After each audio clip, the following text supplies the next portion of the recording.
Shalom, Bapak Ibu Saudara yang saya kasih dalam Tuhan Yesus Kristus. Hari ini kita akan melihat Taman Eden sebagai tabernakel pertama menurut pandangan Yahudi.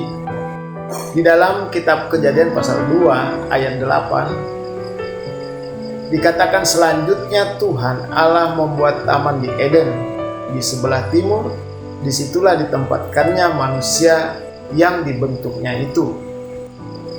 Adam adalah manusia pertama yang diciptakan Allah. Adam merupakan puncak dari seluruh rangkaian ciptaan Allah yang sempurna yang diciptakannya pada hari yang ke-6. Lalu Allah menempatkan Adam dan Hawa di taman, yaitu satu tempat yang berada di daerah Eden. Sungguh luar biasa. Adam dan Hawa hidup di lingkungan di Taman Eden yang begitu ideal dan begitu sempurna, sehingga Adam dan Hawa dapat menikmati seluruh ciptaan Allah yang sangat baik sekali. Kata kerja dari Ibrani bara, yaitu dalam Kejadian pasal 1 ayat 1, pada mulanya Allah menciptakan langit dan bumi.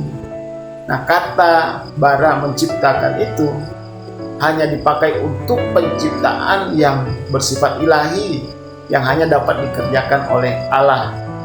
Penulis kitab Kejadian hendak menunjukkan bahwa Allah menciptakan segala sesuatu dari yang tidak ada menjadi ada.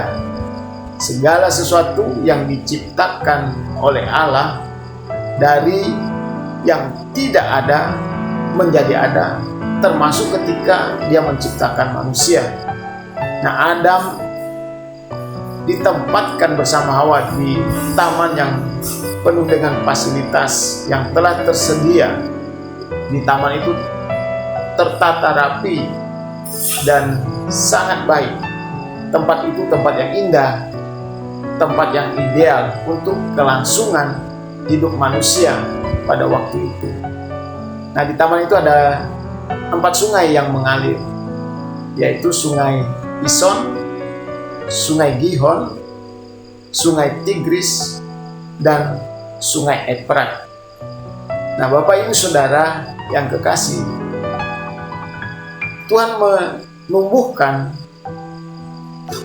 pohon dan tanaman-tanaman di Taman Eden yang sangat subur. Dan juga Tuhan menempatkan ada 2 pohon di tengah taman, yaitu pohon kehidupan dan pohon pengetahuan tentang yang baik dan yang jahat.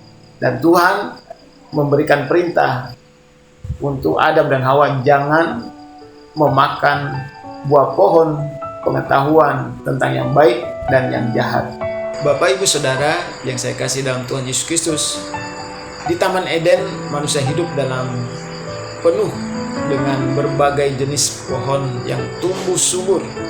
Semuanya berada dalam keselarasan, mulai dari bentuk kehidupan yang paling tertinggi sampai dengan kehidupan yang terendah.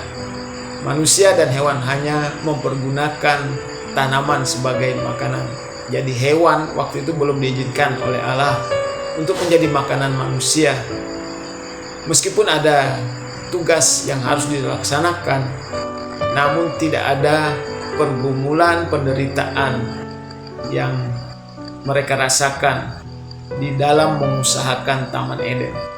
Taman Eden menggambarkan suatu dunia yang sempurna, yang mencerminkan keadaan rohani manusia yang hidup damai, yaitu hidup dalam persekutuan dengan Allah. Tidak ada hal yang buruk, tidak ada hal yang merusak suasana di Taman Eden. Kehidupan hanya dipenuhi dengan situasi hal yang menyenangkan tanpa dosa. Bapak Ibu Saudara yang saya kasih dalam Tuhan Yesus Kristus, Taman Eden sebagai tabernakel pertama menurut pandangan Yahudi yang tadi sudah kita bahas tentang Taman Eden. Dan selanjutnya dalam Keluaran pasal 39 ayat 32, Demikianlah diselesaikan segala pekerjaan melengkapi kemah suci, yakni kemah pertemuan itu. Orang Israel telah melakukannya tepat seperti yang diperintahkan Tuhan kepada Musa. Demikianlah mereka melakukannya. Tabernakel adalah kemah suci, yang berarti tempat kudus, yang dapat dibawa, dipindahkan, dan merupakan tempat tinggal Allah, hadirat Allah di tengah-tengah bangsa Israel di padang gurun. Nah, yang dipercayakan yaitu orang-orang Lewi untuk membongkar dan membangun kembali kemah suci itu setiap kali umat Israel bergerak atau berpindah tempat. Tempat kudus dan perabotannya harus dibangun sesuai dengan rencana yang diberikan oleh Allah. Kemah suci adalah suatu tempat kediaman Allah. Kemah suci menyatakan kebenaran-kebenaran yang melambangkan sesuatu untuk orang-orang Israel. Kemah suci sangat dikenal oleh orang-orang Israel untuk menggambarkan kediaman bersama Allah dengan umatnya. Nah, kemah suci yang dibangun, yang diperintahkan kepada Musa itu terdiri dari 3 bagian, yaitu halaman atau pelataran, yang kedua ruang kudus, dan yang ketiga ruang maha kudus. Jalan masuk ke pelataran hanya satu, namanya pintu gerbang pelataran. Kemudian jalan masuk ke tempat atau ruang kudus juga hanya satu, yang disebut pintu kemah.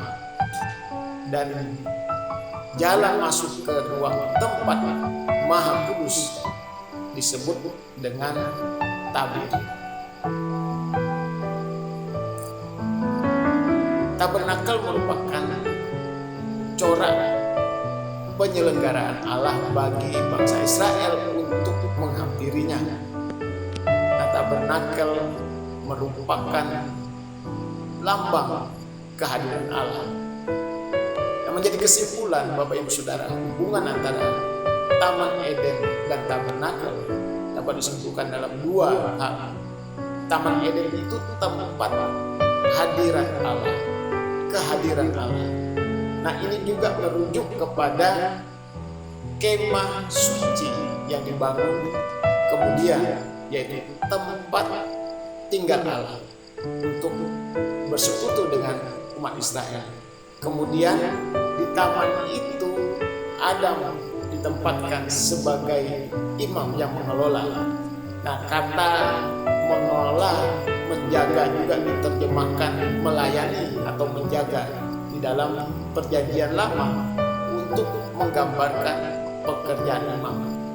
Jadi dapat saya simpulkan bahwa menurut pandangan Yahudi, Taman Eden merupakan tabernakel yang pertama. Tuhan Yesus memberkati kita. Amin.